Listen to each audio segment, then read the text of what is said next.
Hello class, Mr. Kaplan here again, and today we will be dealing with math modeling. Specifically, what this is going to involve is algebraic techniques that really don't have any numbers.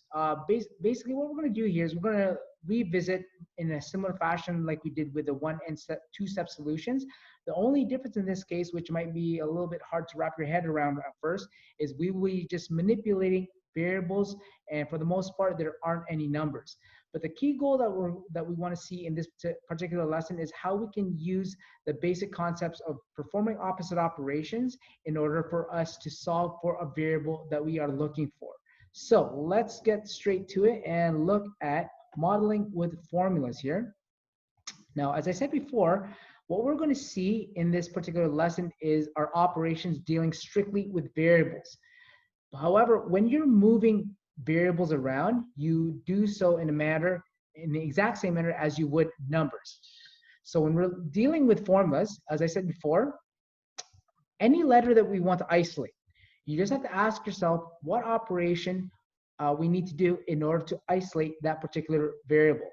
And quite often, as long as you know the basics of addition, subtraction, multiplication, and division, you'll be able to isolate a variable in the exact same fashion as you would with numbers. So what we're going to do in this case here is the first thing we're always going to do for each question is to identify which variable or which letter we want to isolate for that particular question. And then from there, perform the opposite operations to get to that variable. So the first thing we're going to do here, we're going to look at one-step solutions first to warm us up here. And what we have here, it says here in geometry, an exterior angle of a triangle is equal to the sum of the two opposite interior angles such that D is equal to A plus B. So for example I here, it says express A in terms of B and D. Now what this question is asking you to do here is to take a look at the variable A and leave it alone. Now notice that on the right side where the A is separated by the B by a plus sign. So A and B are connected together by addition.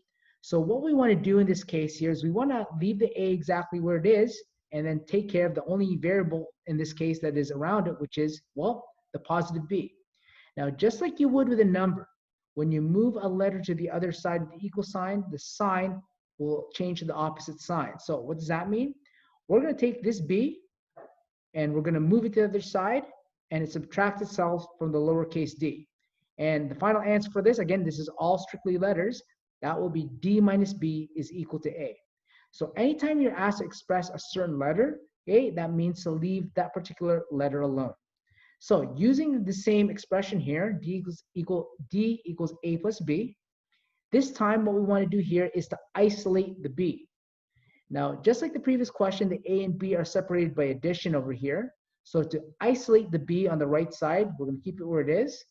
We're going to take this A, and since it is positive, when it goes to the other side and moves to the other side and goes beside the lowercase d, it's going to subtract itself from the lowercase d. So the final answer to that will be D minus A is equal to B. So like it is with numbers, anytime you're isolating a variable, you're just performing the opposite operation with whatever's around it. Okay, in this case here, as you can see, we are looking at taking a variable and then subtracting it to the other variable that you have there. Now, again, when you're moving variables around, notice the final answers are all variables. Okay, so let's take a look at more examples of one-step solutions here. So what we have here in the next one here says the area of a parallelogram is given by the formula A is equal to BH. So what we want to do here is to rearrange the formula to isolate B. So what we want to do for this one here is to focus on the B on the right side and understand that we want to leave the B alone. Now you notice what's attached to the H, B is the letter H. Also notice that there is no sign grouping the B and the H together. Anytime you see two letters grouped together like it is with B and H, what's grouping those two letters together is multiplication. So remember that when we're isolating a variable, we always have to perform the opposite of that particular operation. So since we want to isolate B, we want to leave the B alone. So since the B and the H are grouped together by multiplication, what we need to do to both sides here is to divide both sides here by the letter H. Now you're probably wondering, well, wait a minute, why are we dividing both sides by the letter H and not B? Now remember that we want to leave the B alone. So just like we did when we're dividing both sides by coefficient, okay, what we want to do there is to leave that particular letter, and then by dividing both sides by the letter H in this case, it cancels the H's on the right side. And you notice by looking at it, and I cross out the H's just to show you that that's how you leave a letter alone. Now, the final answer for this will be A over H is equal to B. So anytime two variables are grouped together by multiplication, you always have to divide both sides by the variable that we don't want. Okay, so that's another way to look at it. Now, for part C, we're going to look at an operation that is new to you, so I'm going to guide you through the process here. So it says here, A equals, the area of a square is given by the formula A equals S squared, where S represents the length of a side. Rearrange the formula to express S in terms of A. Now, what you have on the right side there is S squared. Now, the opposite operation of squaring a number is taking the square root of a number. So what we actually have to do on this one here, and this is relatively new for you, is we now need to take the square root of both sides. Now, by doing that, all that does is it changes the exponent 2 to the exponent of 1. Okay, you'll learn the math behind that in another course. Just know for the time being that when you take the square root of a number, or sorry, of a letter that is squared, it just gets rid of the 2 there. Okay, so when we take the square root of S squared, we get an S. On the left side there, we get the square root of A. Okay, so that's something that's, again, it's a one-step solution. You'll be seeing this a lot when we look at the Pythagorean theorem. You'll be seeing that a lot for that particular lesson. Okay, but that's a good introduction to that. All right, so for the next part over here, okay, we now need to rearrange formulas using multiple steps. So for this one over here, we will be using 2 or more different steps from isolating variables. Okay, so this first one here is the equation of slope and y-intercept form is y equals mx plus b. And what we want to do here is to rearrange the formula to isolate m. Now, if you look at this question here, notice that the letter m also has the letter x attached to it. So what we want to do for now is to leave that m, the term with the m, with the x, leave it where it is. It stays on the right side. So what we have to focus on is we need to isolate that mx term first, and then we'll deal with the mx term after we do that. So since the mx and the mx term and the b separated by addition, what we want to do first is to take this b, okay, and move it to the other side and subtract it from the y that's already there. So that's step number 1. Now, when we do that, we get y minus b is equal to mx. Now, just like the 2 examples ago, when you see 2 variables together, that means what's grouping them together is multiplication.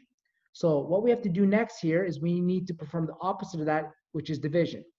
Now, anytime you want to isolate a variable, okay, and the 2 variables are grouped together by multiplication, what we need to do here is to divide both sides by the variable that we don't want. So for this one here, since we want m, we don't want x. So what we're going to do here, we're going to divide both sides here by x. Now, by doing that, you're going to see that the x's on the right side cancel out, and now you can see that the m's left over by itself, and what we have here on the left side is y minus b over x. All right, now you notice the more steps that are involved, it gets a little bit more technical as we go along. Now, this next one over here, we're looking at the area of a circle given by the formula a equals pi r squared, and what we want to do here is to rearrange the formula to isolate r. Okay, so this might be a little bit challenging to grasp at first, but what I want you to focus on right now is just the pi and the r.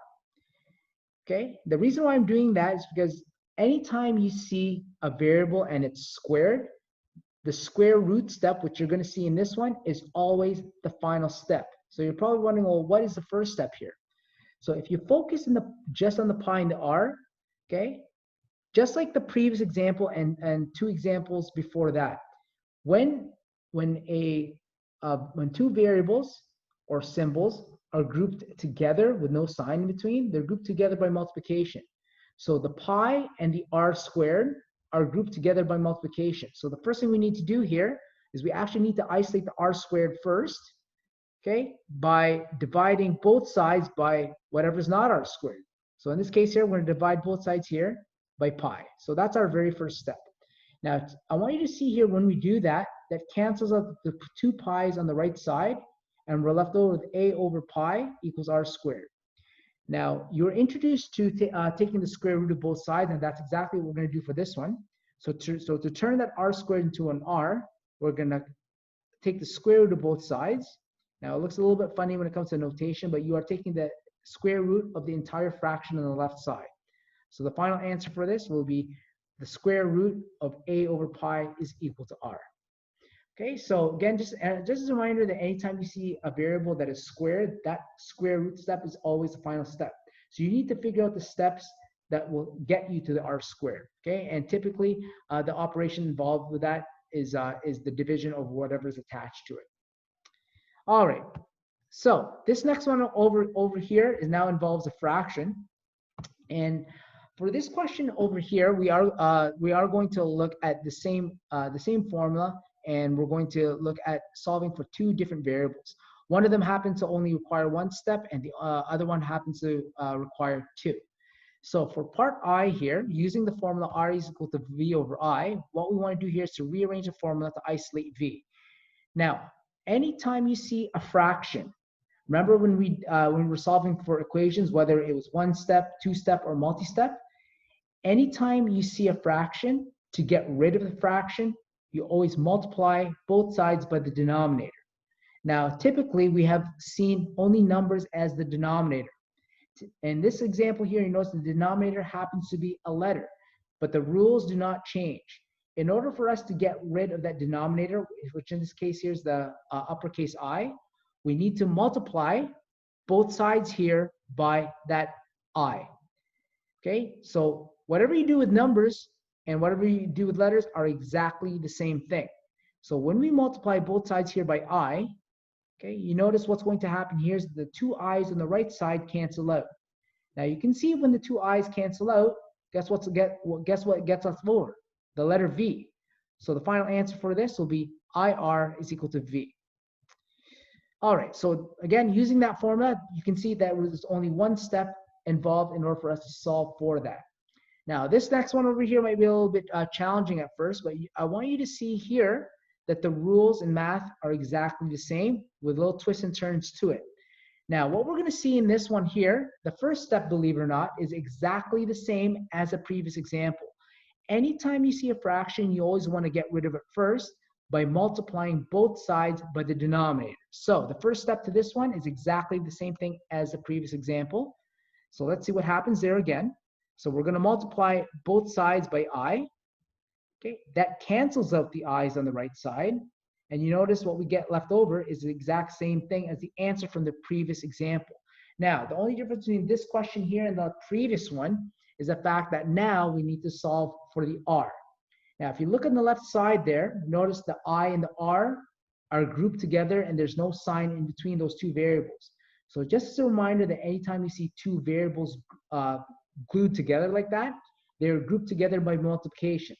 So what we need to do here is we need to perform the opposite of that, which is division. Now, since we want the letter I, okay, what we have to do here is to divide both sides by the letter that is not I. And the only letter there happens to be R. So what we need to do in the last step here is to divide both sides here by R. And I want you to see that when we do that, the 2 R's on the left side cancel out. And what we get left over on the left side there will be I is equal to V over R. So for this one here, this required 2 steps, but you notice the first step is exactly the same. The only additional step for this one here is that you had to isolate the variable I simply by dividing both sides by the letter that wasn't I, which in this case here was R. So anytime that you're isolating a variable, especially when you have variables that are grouped together by multiplication, you always have to divide both sides by the letter, or in some cases, the letters that are surrounding it. So that's how you deal with operations dealing strictly with letters. All right, so that wraps up modeling with formulas. So continue working on your workbook, and I'll see you in the next lesson.